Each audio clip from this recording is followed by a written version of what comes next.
안녕하세요. 우리 채널 오시기를 환영합니다. 사연을 보내는 저는 올해로 30대 중반에 접어든 가정주부이면서 지금은 어느 정도 성공했다는 평가를 듣고 있는 사업가예요.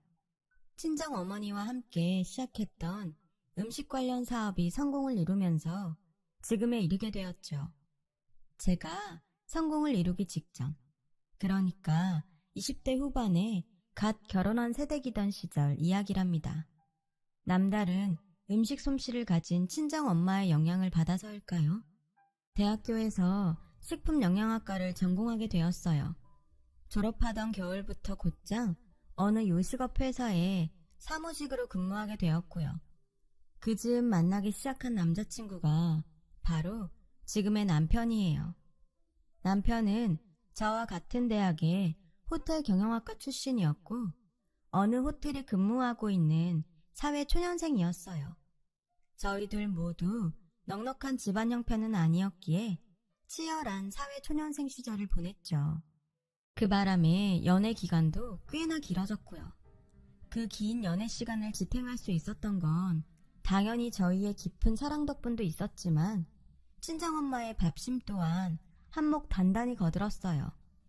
남자친구는 본가에서 해주는 밥은 맛이 없다면서 친정엄마가 때때로 불러다 차려주는 밥상을 무척이나 기다리고 반겼어요.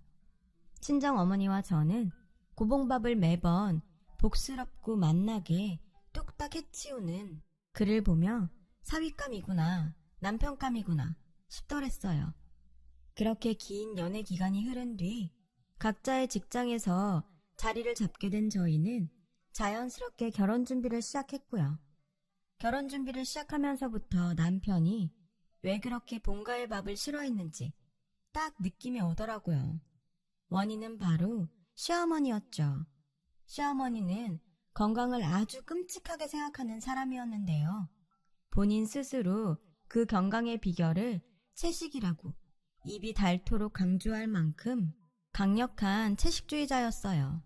어느 정도였냐면 남편이 상견례 장소로 한정식집을 예약했었어요. 왜 한정식엔 보쌈류나 갈비찜 같은 고기들이 나오잖아요.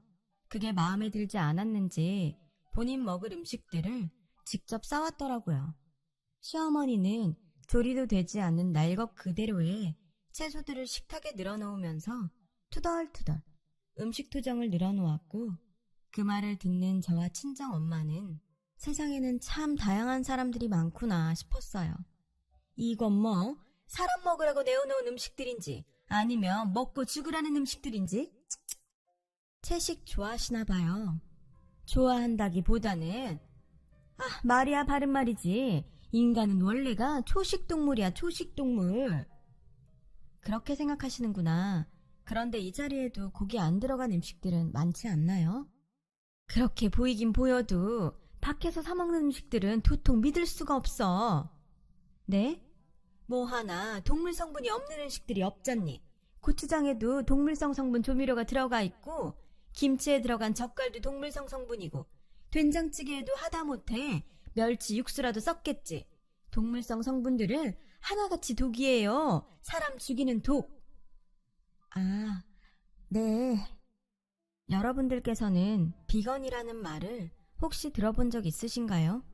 육류, 가금류, 난류, 어류, 유제품들을 섭취하지 않는 형태의 채식주의자를 지칭하는 말이 바로 비건인데요. 시어머니는 이러한 비건 채식 스타일에 본인 가치관까지 접목시킨 아주 독특한 형태의 채식주의자였어요. 채식을 바탕으로 거의 모든 음식을 생식으로 먹는다고 해야 할까요? 식자재를 불에 강호하지 않은 채로 자연 상태 날것 그대로 먹거나 혹은 말려서 먹는 방식이죠. 불에 가공해서 먹는 음식은 오직 밥 하나뿐이었어요. 그런 시어머니의 식탁을 간단히 설명하자면 이래요. 따끈따끈하게 지어놓은 쌀밥에 반찬이라고는 날것 그대로 썰어놓은 당근, 오이, 말린 호박과 가지 등 채식이 전부였어요. 그 반찬들을 오직 굵은 소금에 찍어 먹기만 할 뿐이었죠. 고추장이나 된장 같은 양념들도 절대로 식탁에 올리는 법 없었죠. 물론 시어머니가 채식주의자라고 해서 흉보자는 건 아니에요. 세상에는 사람들 숫자만큼이나 다양한 삶의 방식이 있고 채식주의 또한 그 중에 하나일 뿐이니까요. 범죄를 옹호하는 것을 제외한 모든 삶의 방식이 존중받아 마땅한 만큼이나 시어머니의 채식 또한 존중받아 마땅한 것이라 생각하고요. 하지만 문제는 시어머니 본인의 채식주의를 타인에게 억지로 강요한다는 것에 있었어요. 결혼 후 한동안은 큰 문제 없이 보냈어요. 시댁과 신혼집이 제법 거리가 되었던 데다가 남편이 저의 든든한 방패막이가 되어주었거든요. 그러던 어느 날, 있잖아 여보, 지금 제일 받고 싶은 선물 딱 한 가지만 말해봐봐. 선물? 자기 성과금 받았구나? 물질적인 거 말고, 응? 장모님 애인 생기셨대? 잘됐다. 혼자 많이 외로우셨을 텐데. 자꾸 뭐래. 나 지금 우리 얘기하고 있거든. 당신 설마 눈치도 못 채고 있었던 건 아니지? 무슨, 나도 안다 뭐. 고마워 여보. 고생 많이 했어.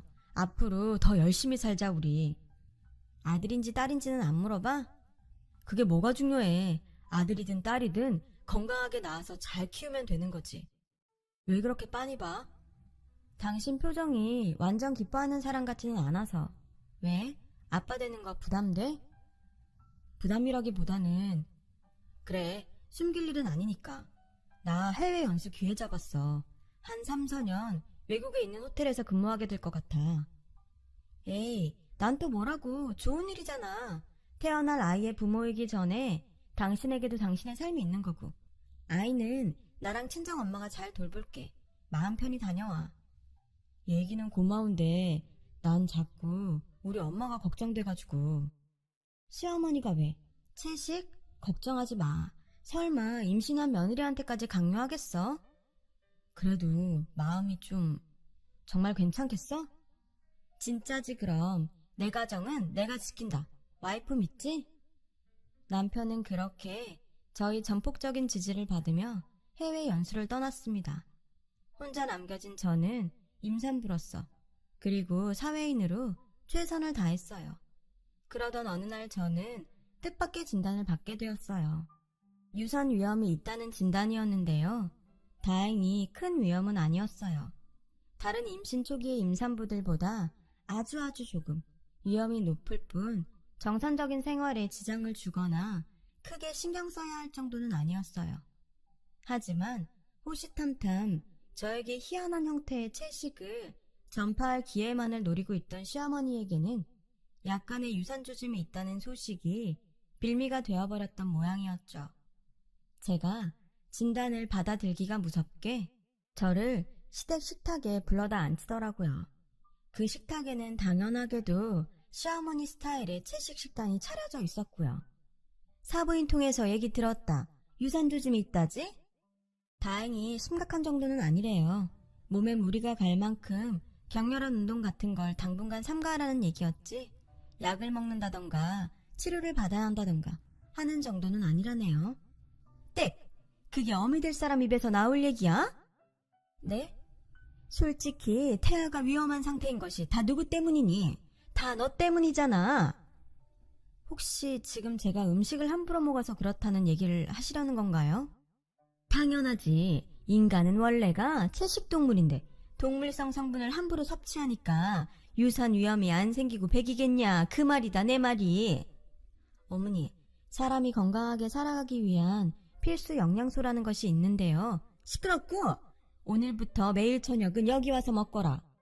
잠깐만 제 얘기를 들어주시면 식단도 내가 다 짜놓았으니 가져가서 꼭 지키거라. 지키는지 아닌지 수시로 검사할 테니 그리 알고 명심해. 동물성 조미료나 육수 같은 것도 안 된다. 동물성 식품은 사람에게는 독이야. 다시 말씀드리지만 저는 시어머니의 채식을 존중해요. 하지만 그걸 저에게 무턱대고 강요하는 것까지는 도저히 존중할 수가 없더라고요. 저 식품영양학과 나왔잖아요. 시어머니의 식단에는 필수 영양소가 굉장히 많이 결핍되었다는 걸 모를 리가 없잖아요. 아니, 여러분이 보셨어도 문제 심각한 식단이다 싶을걸요. 심지어 저는 임산부잖아요. 보통 사람들보다 훨씬 잘 챙겨 먹어야 하는 임산부요. 그런 임산부에게 정상적인 채식도 아니고 거의 생식 수준의 기이한 채식을 강요한다니요. 그러거나 말거나 시어머니는 본인의 채식 스타일을 자꾸만 저에게 강요했어요. 저 또한 시어머니가 그러거나 말거나 저녁 밥만 시댁에서 채식으로 먹는 척하면서 다른 끼니는 영양분이 골고루 들어간 건강식을 꼬박꼬박 챙겨 먹었죠.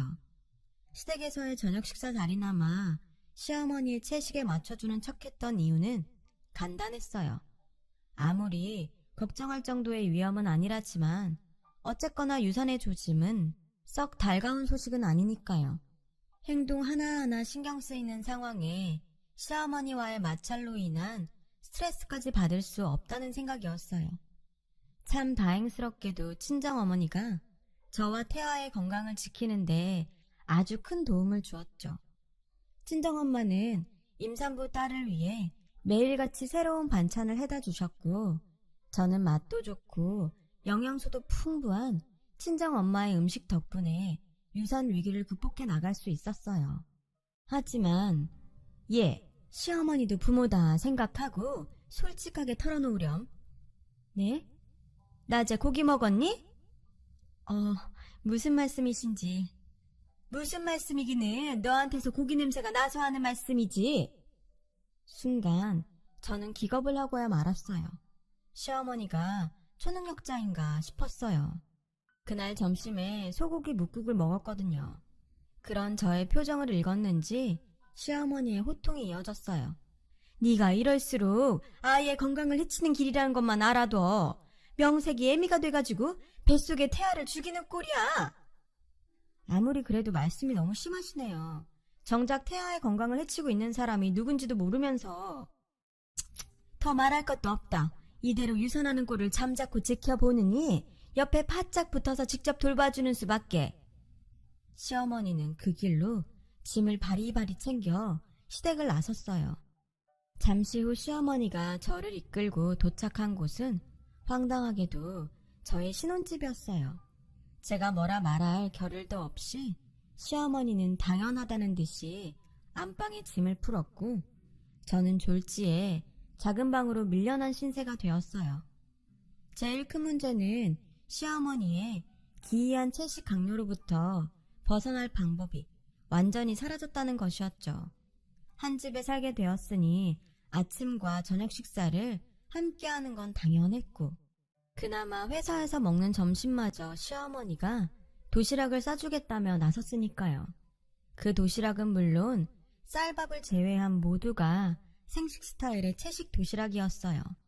시어머니를 어느 정도 맞춰드려야지 했던 처음 생각과는 다르게 시어머니와 함께 지내는 모든 순간이 저에게는 고통과 스트레스 그 자체인 시간들이게 된 거예요.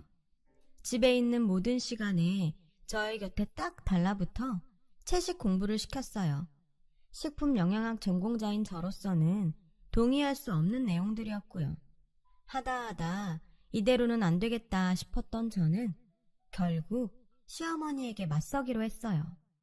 이렇게까지 하시는 이유가 뭔데요? 어머님도 들어서 아시잖아요. 유산 위험은 넘겼다는 거. 누가 그러디? 다 괜찮아졌으니 안심해도 된다고. 내 눈에는 하나도 괜찮을 것 없는데?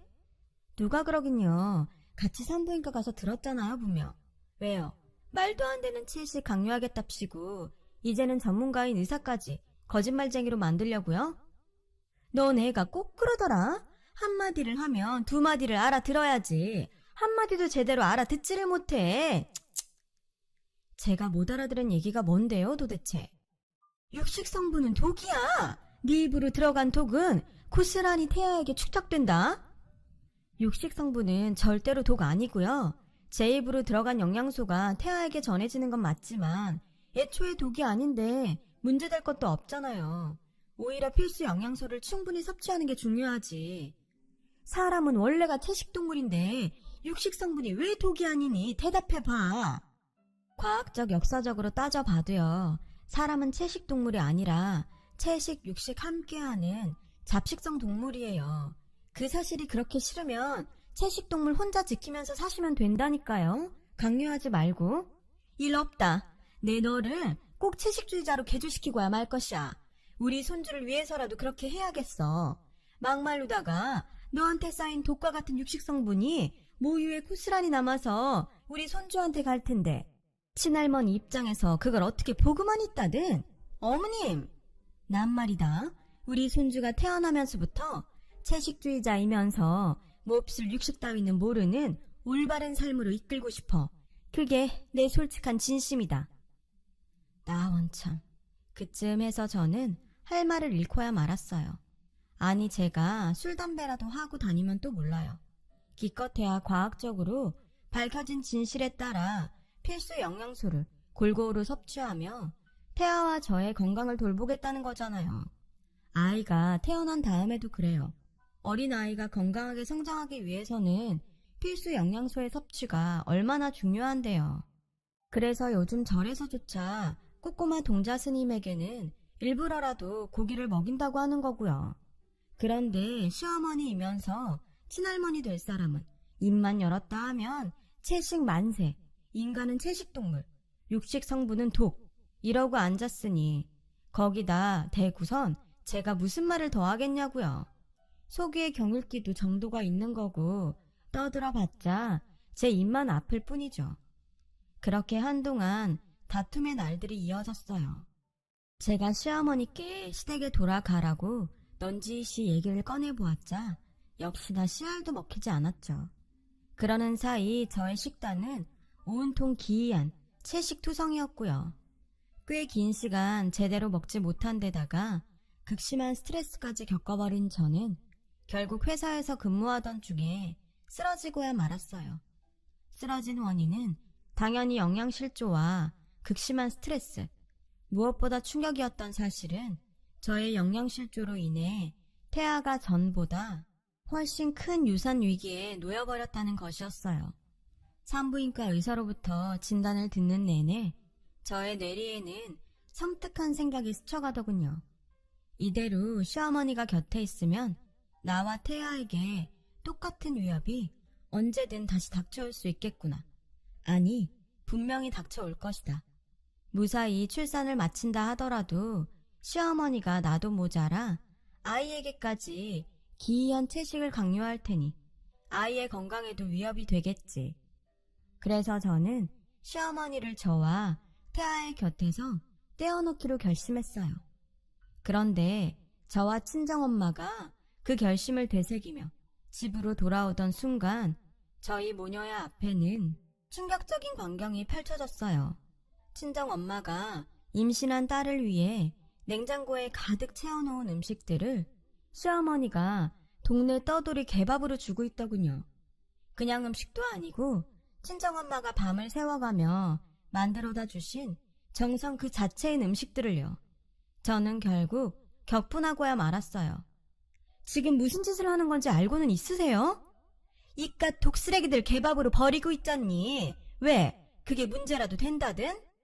그 음식들이 어떤 음식들인지는 관심도 없죠? 넌 배운 만큼 배웠다는 애가 말이 참.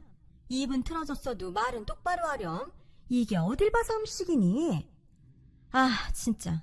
그래요, 채식주의자? 좋죠. 그게 뭐 나쁜가? 사람에게는 각자의 가치관이라는 게 있는 법이니까 존중합니다. 그래? 아이고, 이제야 네가 좀 인간의 생각을. 근데 그건 아니죠. 독이라는 말도 시어머니 본인이 주장하는 이상한 채식까지 건강식이라는 말도 절대 이해 못해요. 자신의 가치를 타인에게 이런 식으로 강요하는 것은 더 이상은 존중할 수가 없을 테니까. 동의할 것도 없고 존중할 것도 없어.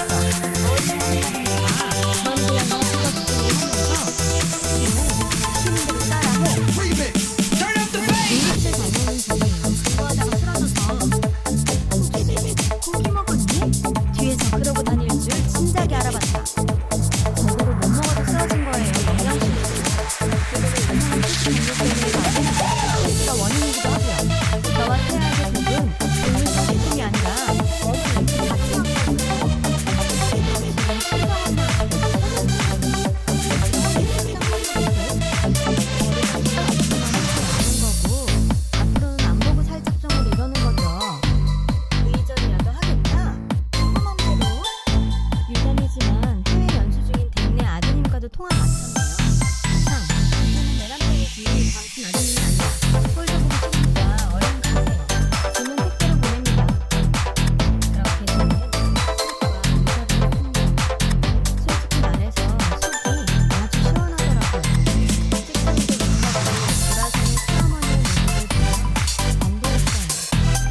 못 들으셨어요? 제가 사장이라고요. 말도 섞기 싫다는 건가요? 인사 관련해서 인사 담당자에게 묻겠다는 겁니다. 그러니 일단 일 보고 계세요. 저는 그 길로 인사 담당 직원에게 시어머니의 일을 물었어요. 저와 친정엄마가 출장에 바쁜 사이에 진행된 채용건이었고 인사 담당도 당연히 그 사람이 시어머니인 줄은 몰랐죠. 저와는 의절한 사이라는 건 더더욱 몰랐고요. 시어머니의 거취를 두고 짧은 고민을 시작했습니다. 시어머니가 극단적인 채식으로 인해 건강이 아주 심하게 상해버렸고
안녕하세요. 우리 채널 오시기를 환영합니다. 많지도 않던 재산이 치료비로 홀라당 싹 까먹어버린 신세가 무척이나 처절해 보였거든요. 처량한 신세의 사람이 시어머니이기에 측은지심이 들었던 것이 아니라 이미 채용되어버린 직원인데다가 사정까지 딱한 직원을 모질게 해고해버릴 만큼 악덕사장은 아니거든요. 제가 직원을 바로 해고해버린다면 인사 담당 직원 체면도 깎여버리는 일이기도 했고요. 그래서 아마도 시어머니가 조용조용 일만 잘해주었더라면 회사 사장으로서 고용을 유지하는 선택을 했을지도 모를 일이었죠. 하지만 시어머니가 첫 출근을 한 지 얼마 지나지 않아서 직원들로부터 불만사항이 접수되었어요. 구내식당 밥맛이 영 이상해졌다는 거예요. 컴플레인을 접수한 저는 곧장 구내식당에 음식 맛을 점검했죠. 아, 이건 시어머니 지시겠구나. 감이 딱 오더라고요. 그래서 시어머니를 회사 밖으로 불러내었어요. 구내식당 음식 레시피 건드리셨죠? 무슨 얘기라는 거니? 아니, 무슨 말씀을? 무슨 말씀이신지요? 회사 바뀌니까 말씀 편히 해도 되고요. 속일 사람은 속여야죠. 음식 맛만 보면 딱 아는데. 그러니까 있잖니. 아니 난 그냥 우리 직원들이 먹는 음식만큼은 건강했으면 하는 마음에서. 구내식당 음식이 어디가 어땠는데요? 육식성분은 독이다? 아무래도 그렇지. 그랬어요. 구내식당의 음식 맛이 변했다는 컴플레인의 원인은 바로 시어머니였죠. 시어머니가 구내식당 레시피에 슬쩍슬쩍 손을 댔더라고요. 고깃국에 고기를 빼놓는다거나 김치에 들어가는 젓갈을 일부러 넣지 않는다거나 육수 대신 맹물을 사용했다거나 하는 식이었어요. 그러니 음식 맛이 제대로 나지 않을 수밖에요. 더욱이 기분 나빴던 건 구내식당의 식단은 회사에서 가장 중요한 것들 중 하나라는 사실이었죠. 음식 만드는 회사에 구내식당 식사가 변변찮으면 직원들 사기가 많이 떨어질 테니까요. 저희 회사가 식품회사니까요. 그래서 친정어머니의 음식 솜씨를 바탕으로 제가 식품 영양학 전공까지 살려가며 맛과 영양 모두를 만족시킬 수 있도록 신경 써왔던 구내식당이었거든요. 하지만 저는 일단 화를 꼭 참았어요. 그리고는 회사의 창업주이자 사장으로서 시어머니에게 마지막 기회를 주기로 마음을 먹었어요. 좋아요. 지난 일은 없던 것으로 해드리죠. 그래 주겠니? 대신 조건이 하나 있습니다. 조건? 어디 말해보렴. 일만 계속할 수 있다면야 틀어주고 말고. 구내식당 레시피에 손대지 마세요. 채식주의를 다른 사람에게 강요하지도 마세요. 어머님의 가치관을 존중해드릴 테니 다른 사람들의 식습관 또한 존중해달라는 말입니다. 그럴 순 없지. 조건을 들어주실 수가 없다고요? 아무리 직원들끼리만 먹는 구내식당이라지만은 참된 현대인 입장에서 독인 것을 독이 아니라 할 수는 없다. 내 손이 닿는 이상 동물성 성분은 절대로 용납할 수 없어. 알겠습니다. 그렇다면 이 자리에서 해고 처리하는 것으로 하죠. 인사팀 직원에게 가셔서 해고 처리되었다 말씀하시고 적법한 절차 안내받으시면 되겠네요. 해고로 인해 회사가 져야 하는 책임이 있다면 하나도 빠짐없이 모두 지겠습니다. 에이, 또 그렇게 모질게 굴 것까지야. 아닌 말로다가 나 여기 아니면 갈 데가 없어요. 이 나이에 취직 자리라고는 식당 아르바이트가 전부인데 그나마도 녹록치가 않아요. 왜 녹록치가 않을까요? 뻔하죠. 그 식당들에서도 그 말도 안 되는 채식이 어쩌고저쩌고 그렇게 하다 쫓겨났을 거 아닌가요? 유감이지만 저희 회사도 마찬가지입니다. 음식 가지고 장난치는 사람을 구내식당에서 고용할 수는 없으니까. 결국 시어머니는 그 자리에서 해고 처리되었고 저희는 긴 악연의 마침표를 찍게 되었어요. 그렇게 지금 30대 중반에 접어든 저는 시어머니의 채식 강요로부터 지켜낸 첫째 아이와 그 이후에 태어난 둘째 아이를 건강하게 잘 키우고 있답니다. 저와 친정어머니 그리고 해외 연수에서 돌아온 남편은 아이에게 가리는 음식 없이 골고루 꼭꼭 씹어 잘 먹는 식습관도 빼먹지 않고 가르치고 있어요. 사업은 음식 납품하는 급식소를 더 늘리기 어려울 만큼 번창했고요. 시어머니는 어떻게 되었냐고요? 식당 아르바이트를 여기저기 전전하며 입에 겨우 풀칠이나 하고 다닌다는 풍문이에요. 심지어 그 식당들에서도 손님들에게 극단적 채식을 강요하다 쫓겨나기 일수인 신세라더군요. 신혼집에서 한 번, 회사의 레시피에 손댔다가 또 한 번, 그렇게 2번씩이나 쫓겨난 데다가 심지어 겨우 먹고 사는 신세가 되어서조차 그 버릇을 못 고쳤다니. 참, 이래서 사람 쉽게 안 변한다고 하는 모양입니다. 어떤 잘못된 믿음은 자신 말고도 주변 사람들까지 병들게 할 수 있다는 것이 무섭기도 했어요. 저도 제 가족과 자신, 회사를 위해서 건강한 정신과 건강한 육체를 가질 수 있도록 노력하면서 살아야겠어요. 저희 사연은 여기까지입니다. 들어주셔서 감사해요. 맛있고 건강한 하루 되세요. 여러분, 사연 댓글에 응원과 현명한 조언 부탁드려요. 좋아요와 구독은 저에게 큰 힘이 됩니다. 오늘도 좋은 일 가득하세요.